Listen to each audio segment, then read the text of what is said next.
네, 안녕하세요. 부종식 변호사입니다. 요즘 베트남 투자에 대해서 관심이 많으시죠? 저희 법무법인에게도 베트남 투자 관련된 문의가 굉장히 많습니다. 이러한 투자 문의에 대한 답변을 드리기 위해서 많은 서적들을 저 역시도 읽어보았습니다. 많은 좋은 책들이 많이 있어요. 그 가운데서도 최근에 나온 책 중에서 괜찮은 책 하나가 있어서 소개해 드리려고 합니다. 이 저자하고 전 아무 상관이 없어요. 자, 이런 보시는 것처럼 베트남의 정해진 미래라는 책이 되겠습니다. 자, 이 책은 조영태라는 분이 이제 지으신 책이고요. 요 분은 지금 서울대학교 보건대학원 교수라고 하십니다. 그런데 특이한 점은 요 지금까지 나온 베트남 책들은 대부분 한국인이 거기에 경험담이나 이런 체험을 적으신 책들인데, 한국인이 지으신 책들인데요.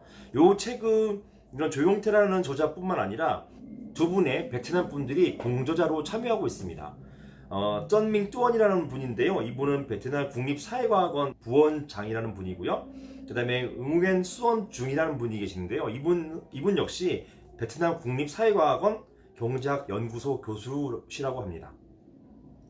이게 세 분의 교수님들이 이런 어떤 의기투합하셔가지고 만드신 책 같아요. 이 책의 특징은 이 베트남에 그러니까 기존의 책들은 베트남에 가셔서 어떤 사업도 해보시고 거기에서 있었던 어떤 에피소드 중심이라고 한다면, 지금 이 책은 베트남의 인구 구조와 그 다음에 사회 구조, 사회 발달 구조와 경제를 같이 논하는 그런 책입니다. 요지는 베트남의 인구가 지속적으로 증가하고 있고, 따라서 이러한 인구의 증가가 베트남 경제 성장을 견인하고 있다.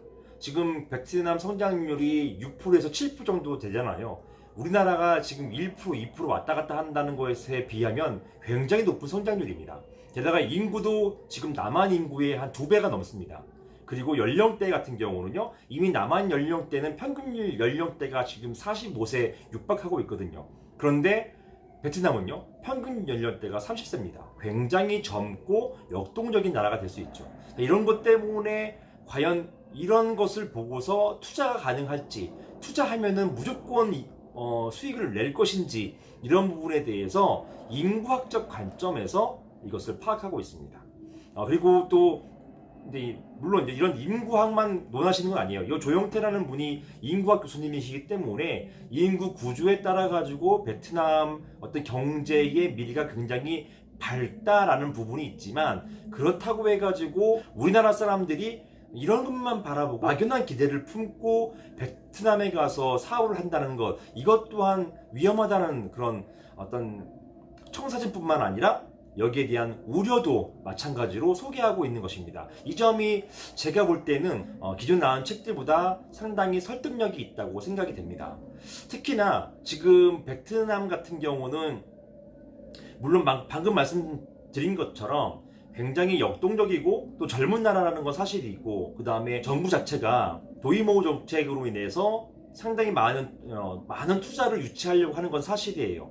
하지만 문제는 아직까지는 베트남은 공산주의 또는 사회주의 국가입니다. 따라서 사업의 방향이 이런 베트남 정부의 정책과 맞아떨어지지 않는다든가, 또는 베트남 정부의 이익과 맞아떨어지지 않는다든가, 또는 베트남 정부의 어떤 통제 간섭이 필요하다고 하는 순간 순식간에 투자된 것이 무산될 수 있다는 그런 위험성이 있다는 것입니다. 특히나 부동산 관련된 부분이에요. 지금 베트남 부동산이 한창 들썩들썩인다고 하지만 지금 베트남의 어떤 구매력이 생각만큼 높지가 않습니다.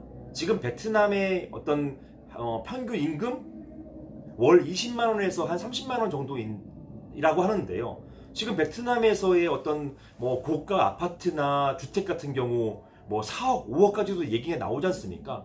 근데 이런 것들은 이 베트남 사람들로서는 살 수가 없어요. 부동산 가격이 높아지고 올라갔다는 것은 한국인 간의 거래 때문에 이렇게 가격이 높아진 것도 분명히 있다고 하는 것이에요. 그렇기 때문에 만약에 여기 책에 나온 것 중에 실례가 그것입니다.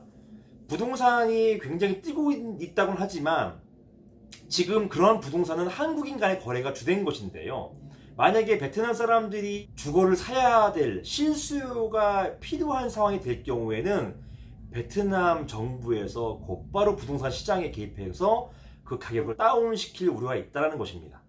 지금 베트남 정부가 그냥 내버려 두는 거예요. 베트남 국민의 주거와 관련이 있는 상황에 이른다면 당연하게 베트남 정부에서는 개입해서 그 개입의 정도는 이런 자본주의 사회나 이런 자본주의 시장경제 사회하고는 비교가 안 될 정도로 강력한 통제와 규제가 따라올 수밖에 없다.